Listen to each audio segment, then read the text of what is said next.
Have you ever wondered how your body knows when to grow, when to release energy, or even how to respond to stress? The answer lies in a powerful but often invisible network, the endocrine system. Unlike the nervous system, which works with quick electrical signals, the endocrine system uses chemical messengers called hormones to coordinate almost every function of the human body. Today, we will simplify and explore this fascinating system. Now, let's define what endocrine system is. This is a collection of glands that secrete hormones into the bloodstream to regulate body processes. And it performs the following functions. Number one, it regulates growth and development. Two, it controls metabolism and energy balance. Number three, maintains homeostasis, such as temperature, water, electrolyte balances. Then number four, it controls reproduction. Number five, it helps the body respond to stress and emergency. The nervous system and the endocrine system, they work hand in hand.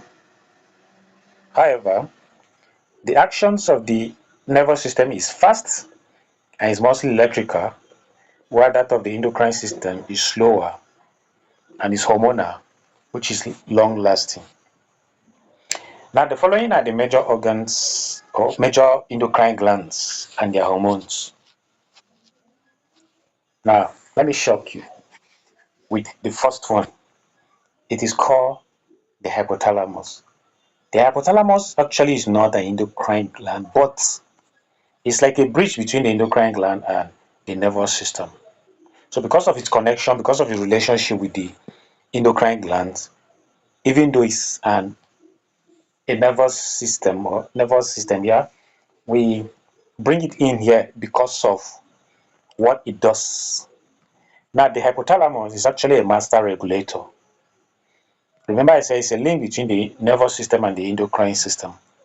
Now, what the hypothalamus does is that it secretes releasing and inhibiting hormones. In essence, it controls the activities of the pituitary gland. Now, number one gland of the endocrine system is the pituitary gland.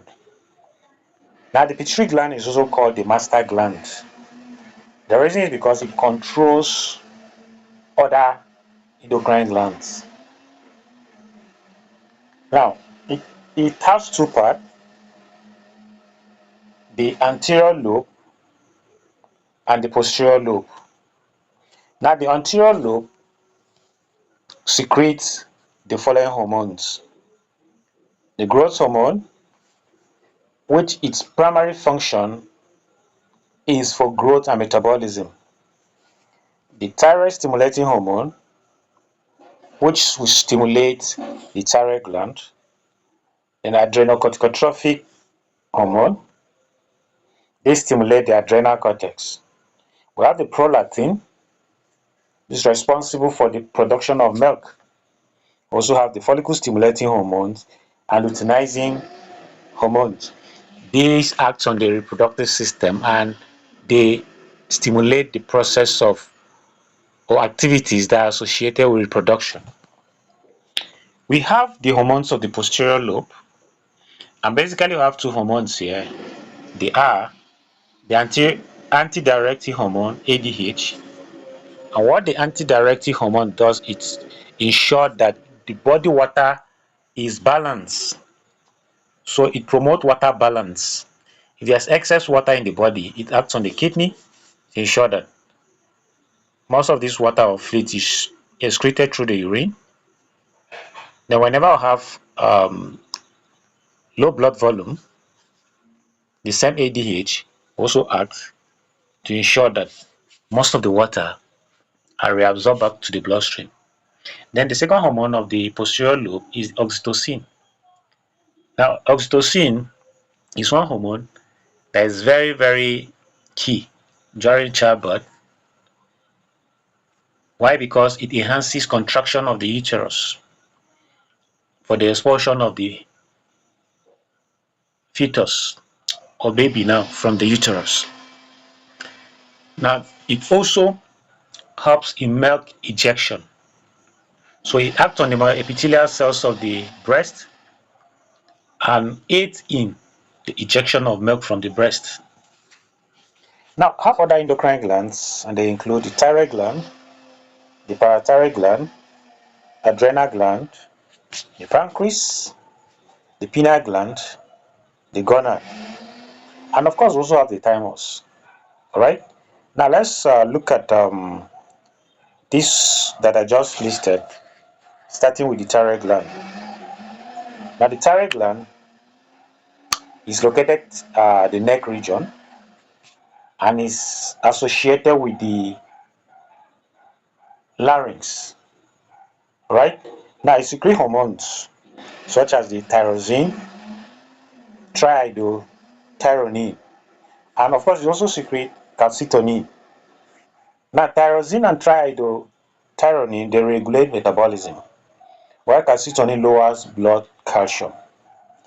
Then we have the parathyroid gland. The parathyroid gland secretes a hormone called the parathyroid hormone, and this hormone increases blood calcium level. While the adrenal gland is another gland of the endocrine system. It is divided into two parts. We have the adrenal cortex, also have the adrenal medulla. The adrenal cortex secretes hormones such as cortisol, that is stress hormones, aldosterone, which is responsible for sodium balance, and also androgens. Then the adrenal medulla secrete emergency hormones, that's hormones for fight and flight, and they are adrenaline and noradrenaline. Okay? Now I have the pancreas. The pancreas is a gland that have both endocrine and exocrine function. Now the endocrine function of the pancreas is as a result of the presence of some specialized cells called the islets of Langerhans, and these cells, they are the alpha cells, the beta cells, and the delta cells. Now the hormones they secrete include insulin and glucagon. Now insulin lowers blood glucose, while glucagon raises blood glucose. Now I have the pineal gland. The pineal gland secretes a hormone called melatonin, and this hormone regulates the sleep and wake cycle. So it's responsible for when you sleep, when you wake up. So it acts like a biological clock, right? Now I have the gonad. The gonad here we're looking at the ovaries and the testes. Now the ovaries, which are female reproductive primary sex organs, they produce estrogen and progesterone, while the testes, which are male primary sex organs, they produce testosterone. Okay. Now let's look at the mechanism of hormones action, how these hormones act in the body. Now hormones are defined as chemical messengers which are secreted by the endocrine glands into the bloodstream. Now I have two categories. We have the steroid hormones. These are lipid soluble hormones, and they enter the cells, act on DNA. Examples include the cortisol and estrogen. Then the second category, they are the peptide hormones. The peptide hormones are water soluble hormones, and they act on cell surface receptors. An example of such hormones are the insulin and ADH. So as you can see here, the two categories, the first one enter the cells, but the second one, which is water soluble, acts on the cell surfaces. All right.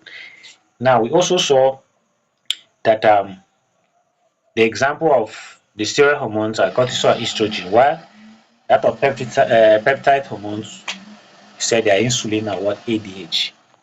Now we have talked about the mechanism of these hormones action. Now these hormones, if you're wondering, how would they know that it is enough in the bloodstream? The rate of secretion should be halted, or there should be stoppage to the secretion of such hormone, or there should be a secretion of a particular hormones. Now they act by what we call negative feedback mechanism. Now the negative feedback mechanism works in such a way that when these hormones is going beyond the normal level, it sends signal to the appropriate center, the control center. Now the control center will now send a signal to the particular gland that is releasing that hormones to stop secreting such hormone. Now if the level of that same hormone is very low, the same signal will be sent to the control center. The control center also will send signal to the particular glands that are supposed to secrete that a particular hormones to secrete hormones. However, positive feedback mechanism is kind of feedback mechanism that occurs during emergency. And the example of such is oxytocin during childbirth. Now, the action of this hormone ensures that its effects continues until a particular result is achieved. For instance, even though the level of oxytocin is high in the blood, the posterior pituitary gland will continue to secrete this hormone until the child is delivered, the placenta has been delivered to, then it will begin to slow down. So it ensures that it takes care of an emergency, the needs at hand, when even though the level is high in the blood, until it attain or achieve that result, immediately it does that, it can now slow down. Okay, it can now stop secreting. Now today we explore the endocrine system, its glands, the hormones, how they work, and why they matter, from growth to stress response, from metabolism to reproduction. Now hormones influence almost every moment of our lives. Understanding this is essential for future health workers. Now, if this lecture helped you, please hit the like and the subscribe button to subscribe to Anatomy Simplify, and also tap the notification bell so you won't miss our next video. Drop your questions in the comment section. Let's keep learning together. Bye.